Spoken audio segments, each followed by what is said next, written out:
Hello friends, तो आज हम इस वीडियो में इस क्वेश्चन को सॉल्व करेंगे जो कि हमारा क्वेश्चन है कि निम्नलिखित को p बाई क्यू के रूप में व्यक्त कीजिए। इन क्वेश्चन को हमें p बाई क्यू के रूप में लिखना है। आज हम इस क्वेश्चन को बहुत इजीली तरीके से सीखेंगे जिससे हमें इस टाइप का कोई भी क्वेश्चन मिले हम इजीली सॉल्व कर सके। तो चलिए सॉल्व करते हैं। ये हमारा क्वेश्चन है, ठीक है। फर्स्ट क्वेश्चन हमारा ये है। तो सबसे पहले आपको क्वेश्चन लिख देना है और यहाँ पे इसको मान लेना है x के बराबर, ठीक है। यहाँ पे लिख दीजिए कि माना, इसे आप किसके बराबर कर दीजिए, x के बराबर। सबसे पहले आपको यही करना है कि इसे x के बराबर मान लेना है, ठीक है। उसके बाद क्या करना है कि आप x इक्वल टू, आप देख रहे हैं कि 7 के ऊपर बार है। बार का मतलब आप समझ रहे हैं कि 7 बार बार आ रहा है, ठीक है।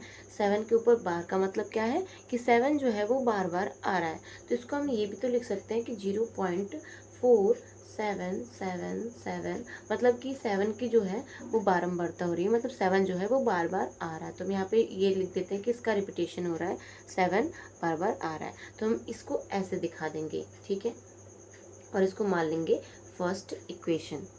यहाँ पे ये समझ गए होंगे कि 7 के ऊपर बार है, मतलब 7 जो है उसका रिपीटेशन है, 7 बार बार आ रहा है। तो इसलिए हम इसको ये दिखा दिए कि 0.4 था, 4 लिखा, 7 जो है वो 7 के ऊपर बार है, तो 7 बार बार आ रहा है। तो यहाँ पे हम 7 को दिखा दिए कि ये बार बार आ रहा है। उसके बाद ये हम इसको मान लिए फर्स्ट इक्वेशन, ठीक है। इसके बाद क्या करना है, इसके बाद हमें क्या करना है, देखिए सबसे पहले आप ये देखिए कि कितने के ऊपर बार है। तो यहाँ पे हम देख रहे हैं सिर्फ एक डिजिट के ऊपर बार है। कितने डिजिट के ऊपर, सिर्फ एक डिजिट के ऊपर, इसी के ऊपर तो बार है।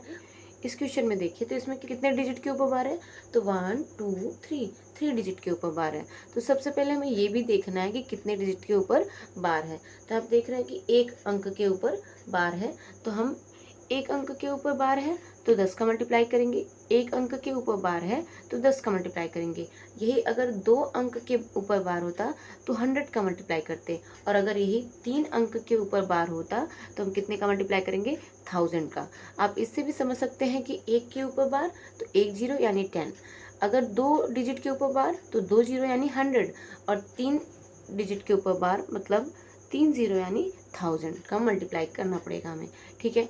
तो यहाँ पे हम ये देख लीजिए, सबसे पहले आप ये देख लीजिए कितने के ऊपर बार है। तो हम देख लीजिए कि एक अंक के ऊपर बार है, मतलब हमें 10 का मल्टीप्लाई करना है। तो आप यहाँ पे लिख दीजिए कि दोनों पक्षों में 10 का मल्टीप्लाई करने पर,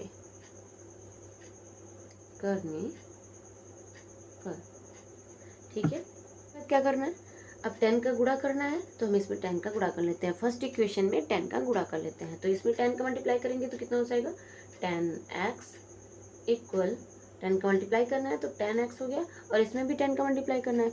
यहीं पे सबको डाउट होता है कि हमारा जो डेसिमल है वो कहाँ जाएगा, ठीक है। तो ये डाउट को क्लियर करने के लिए तो चलिए हम देख लेते हैं कि हमारा डेसिमल कहाँ आएगा अगर हम इसमें 10 का मल्टीप्लाई करेंगे। तो 10 का चलिए मल्टीप्लाई कर लेते हैं, यहीं पे कर लेते हैं हम। तो आप देखिए 0.4, अब 7 के ऊपर बार था, मतलब 7 जो है वो रिपीटेशन हो रहा है। तो आप जितने टाइम लिख सके, आप कंफर्टेबल हैं, मतलब जितने में आप मल्टीप्लाई कर सके उतने टाइम 7 लिख दीजिए, ठीक है। तो यहाँ पे हम 7 इतना ही लिख देते हैं, ठीक है। आप जितना समझ सकते हैं, क्योंकि 7 के ऊपर बार है, मतलब 7 बार बार आ रहा है, तो आप 7 2 टाइम 3 टाइम इतना लिख सकते हैं, जितने आप सिर्फ मल्टीप्लाई कर सके। ज़्यादा लिखने की ज़रूरत नहीं है, बस आपको ये देखना है कि डेसिमल कितने के बाद आ जाएगा, बस। तो आप यहाँ पे 10 का मल्टीप्लाई कर दीजिए। अब 10 का मल्टीप्लाई कर दीजिए, इसमें आप मल्टीप्लाई करेंगे तो आपको तो ये आता ही होगा, इसमें मल्टीप्लाई करेंगे तो वही हमारा नंबर आ जाता है। और एक जीरो तो एक जीरो आ जाएगा, कितने के ऊपर हमारा डेसिमल है, तो कितने के बाद डेसिमल है, 1 2 3 4, 4 के बाद डेसिमल है तो 4 के बाद डेसिमल लगा दीजिए, 1 2 3 4, यहाँ पे डेसिमल, ठीक है। तो ये हो गया हमारा मल्टीप्लाई। तो आप यहाँ पे देख रहे हैं कि हमारा बार कितने के बाद आ रहा है, 1 डिजिट के बाद बार आ रहा है, कि यही बस आपको मल्टीप्लाई करने पे देखना था। तो आपका आंसर क्या आ गया, 4.777। आप यही देख रहे थे कि यही आ रहा था आपका रिपीटेशन करके। तो इसी को मान लीजिए आप इक्वेशन सेकंड, क्या मान लेंगे, इक्वेशन सेकंड मान लेंगे। इसके बाद आपको क्या करना है, अब यहाँ पे जो हमारा फर्स्ट इक्वेशन है और सेकंड इक्वेशन है, इसमें से इसको माइनस करना है। तो आप लिखेंगे समीकरण सेकंड में से समीकरण फर्स्ट को माइनस करने पे, यानी सब्ट्रैक्ट करने पे। समीकरण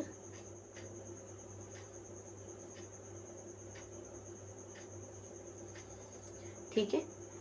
तो क्या करना था, आप यहाँ पे इसको x के बराबर माने, जहाँ पे जिसके ऊपर बार था वही बार बार लिख के फर्स्ट इक्वेशन माने। फिर यहाँ पे लिख दीजिए दोनों पक्षों में 10 का गुणा। हम 10 का ही गुणा क्यों कर रहे हैं, तो हम ये जानते हैं जितने के ऊपर बार है उतना हमें मल्टीप्लाई करना है। यही हम देखेंगे कि एक अंक के ऊपर बार है तो 10 का मल्टीप्लाई, 2 अंक के ऊपर बार है तो 100 का मल्टीप्लाई, और 3 अंक के ऊपर बार है तो 1000 का मल्टीप्लाई। तो हमने देखा एक अंक के ऊपर बार था इसलिए हमने 10 का गुणा किया है। 10 का गुणा हम इसमें किया तो 10x आ गया, और इसमें किया हमने यहाँ पे तो हमारा क्या आ गया, एक के बाद हमारा डेसिमल आ गया है। तो हमें बस इसी से मतलब है कितने के बाद डेसिमल आ रहा है। तो यहाँ पे हमारा एक के बाद डेसिमल आ रहा है और 7 का रिपीटेशन था, हमने ये सेकंड इक्वेशन मान लिया। उसके बाद हम यहाँ पे क्या किए, समीकरण सेकंड में से समीकरण फर्स्ट को घटाने पर लिख दिए हैं। तो चलिए इसको हम आगे सॉल्व करते हैं। तो देखिए सेकंड समीकरण में से फर्स्ट को घटाना है, तो 10x में से x को घटाएंगे, 10x माइनस x, ये हमारा सेकंड इक्वेशन, ये फर्स्ट इक्वेशन, इक्वल टू 4.777, इसका रिपीटेशन है, इसमें से माइनस करना है हमें 0.4777। देखिए 10x में से x मतलब 1x माइनस करेंगे तो कितना आ जाएगा, 9x आ जाएगा। इसके बाद हम यहाँ पे क्या करेंगे, इसमें से इसको हमें माइनस करना है, तो चलिए इसको माइनस भी कर लेते हैं। तो यहाँ पे देखिए 4.777 में से हम 0.477 ऐसे माइनस करेंगे। तो यहाँ पे आप देख रहे हैं कि 7 में से 7 जाएगा 0, 7 में से 7 गया 0, 7 और 7 में से 4 जाएगा 3, और यहाँ पे आ जाएगा 4। तो माइनस की हमारा आ गया क्या, हमें जानते हैं कि हमारा जो लास्ट में 0 होता है उसका हम वैल्यू नहीं लिखते, तो यहाँ पे सिर्फ हम लिख देंगे कि 4.3 आ गया यहाँ पे हमारा। अगर इस डेसिमल को हटाना चाहते हैं तो हम जानते हैं नंबर को लिख के जहाँ पे डेसिमल है उसके प्लेस पे 1 रखते हैं, और उसके बाद जितने डिजिट होते हैं उतने 0 रखते हैं, तो हम जानते ही हैं। तो इसके प्लेस पे 1 रख दिया, और इसके बाद एक डिजिट था तो एक 0 रख दिया। ठीक है, अब इसके बाद हम सॉल्व करेंगे। 10 का मल्टीप्लाई अगर 9 में करेंगे, 10 में 9 का मल्टीप्लाई करेंगे तो क्या आ जाएगा यहाँ 90, 10 9 जा 90x इक्वल टू यहाँ पे आ जाएगा 43। 10 का मल्टीप्लाई यहाँ पे कर दिया, अगर इसके नीचे 1 है, और 10 का मल्टीप्लाई इसमें किया तो 90x हो गया, और 1 में 43 का तो 43 आ गया मल्टीप्लाई, यानी क्रॉस मल्टीप्लिकेशन कर दिए हम। ठीक है, अब हम यहाँ पे x की वैल्यू निकालेंगे तो हमारा क्या आ जाएगा 43 अपान 90। ये हो गया हमारा आंसर। इससे बोला था कि इसको p/q के रूप में व्यक्त करो, तो ये हमारा p/q के रूप में व्यक्त हो गया। ठीक है, तो चलिए इसी प्रकार हम सेकंड क्वेश्चन को भी इजीली तरीके से सॉल्व है कि 0.001 इसके ऊपर बार है। तो चलिए सबसे पहले हमने क्या बताया था कि इसको आप x के बराबर मानिए, तो हम इसको x के बराबर मान लेते हैं 1। x equal to 0. आप ये देखिए कितने के ऊपर बार है, तो हम देख रहे हैं 001 के ऊपर बार है, मतलब 001 का जो है वो रिपीटेशन हो रहा है। 001 जो है वो बार बार आ रहा है, इस बार का मतलब यही होता है। देखिए 001 के ऊपर बार है, इसका मतलब 001 जो है वो बार बार आ रहा है। इसका मतलब हम यहाँ पे ये लिख सकते हैं कि 001 001 ये चीज़ का क्या हो रहा है, रिपीटेशन हो रहा है। तो हम ये चीज़ तो यहाँ पे लिख सकते हैं, क्योंकि देखिए 001 के ऊपर बार है, इसका मतलब इन तीनों डिजिट का जो है वो रिपीटेशन हो रहा है, और यही बार बार आ रहा है। बार का मतलब यही है। ठीक है, तो यहाँ पे हम इसको ये भी लिख सकते हैं कि 001 तो 3 डिजिट मतलब 1000 का मल्टीप्लाई करना है हमें। अभी मैंने बताया कि एक डिजिट के ऊपर बार तो 10 का मल्टीप्लाई, 2 डिजिट के ऊपर बार तो 100 का मल्टीप्लाई, और अगर 3 डिजिट के ऊपर बार है तो 1000 का मल्टीप्लाई करना है। तो यहाँ पे हम देख रहे हैं 3 डिजिट के ऊपर बार है 1 2 3, तो यहाँ पे हमें 1000 का मल्टीप्लाई करना है, यानी 1000 का मल्टीप्लाई करना है। तो चलिए हम 1000 यानी 1000 का मल्टीप्लाई कर लेते हैं। यहाँ पे इसको फर्स्ट इक्वेशन मान लिया। उसके बाद हम यहाँ पे लिखेंगे कि दोनों पक्षों में 1000 का मल्टीप्लाई करेंगे करने पर। तो हम अगर 1000 का x में मल्टीप्लाई करेंगे तो 1000x आ जाएगा, और इसमें हम मल्टीप्लाई करेंगे तो यही तो हमें देखना होता है। इसी में सबको डाउट होता है कि हमारा डेसिमल कहाँ आएगा, मल्टीप्लाई करेंगे तो क्या आएगा। तो चलिए हम पहले हम इसमें मल्टीप्लाई कर लेते हैं।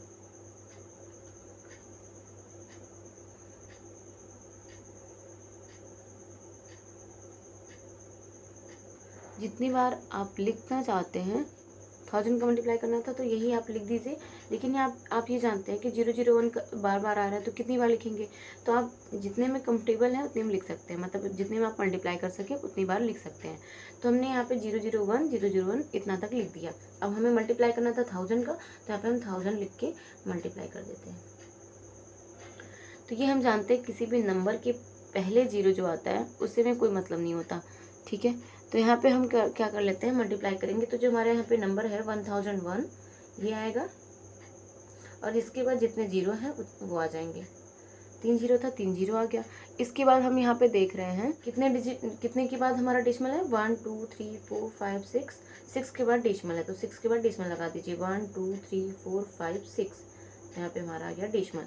यानी हम बस ये यहाँ पे हमें ये समझ आ गया कि 1 के बाद डेसिमल आया है। तो यहाँ पे हमारा क्या आया, 1.001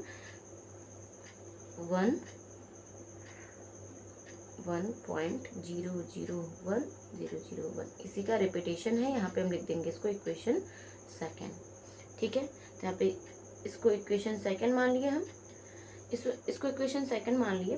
उसके बाद कि समीकरण दूसरे में से समीकरण पहले को माइनस करना है, तो यहाँ पे लिख देते हैं कि समीकरण पर आप इसमें से इसको माइनस कर देते हैं, यानी ये हमारा समीकरण सेकंड है, ये समीकरण फर्स्ट है, तो इसी में से इसको तो माइनस करना है। तो इधर वाला इधर से माइनस हो जाएगा और इधर वाला इधर से माइनस हो जाएगा। तो 1000x में से x को माइनस करेंगे और इक्वल इसमें से इसको माइनस करना है, तो 1.001 ये इसी का रिपीटेशन है। और यहाँ पे हमारा क्या है, माइनस करके 0.001 इसी का रिपीटेशन है, ठीक है। तो यहाँ पे हम कर लेते हैं माइनस, 1.001 में से हम माइनस कर देते हैं, यही हमारा रिपीटेशन है। यहाँ पे 0.001 इसी का रिपीटेशन है, यहाँ पे हमें करना है माइनस। तो यहाँ पे 1 में से 1 गया 0, 0 में से 0 गया 0, 0 में से 0 गया 0, 0.1 में से 0 गया 1। तो यहाँ पे जानते हैं हम कि डेसिमल के बाद जो 0 होते हैं उसका वैल्यू नहीं होता, तो सिर्फ हमारा आंसर क्या आ गया, 1 आ गया।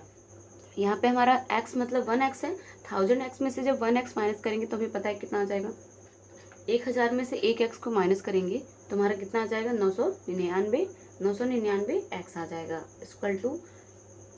अब इसमें से इसको हम क्या कर लेते हैं, माइनस कर लेते हैं। तो माइनस करेंगे तो हमारा क्या आ जाएगा, यहाँ पे अभी हम लोग माइनस करके देखें, यहाँ पे माइनस करके देखें तो हमारा क्या आया था, 1 आया था। यहाँ पे हम 1 लिख दिए। उसके बाद हम आगे सॉल्व कर लेते हैं।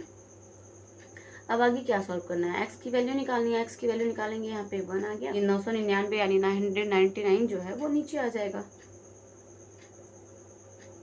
बस हो गया। हमारे इस क्वेश्चन को हमें p/q के फॉर्म में बनाना था, तो यहाँ पे हमारा p/q के फॉर्म में यहाँ पे बन गया। यही तो हमें वैल्यू निकालनी थी और यही हो गया हमारा आंसर।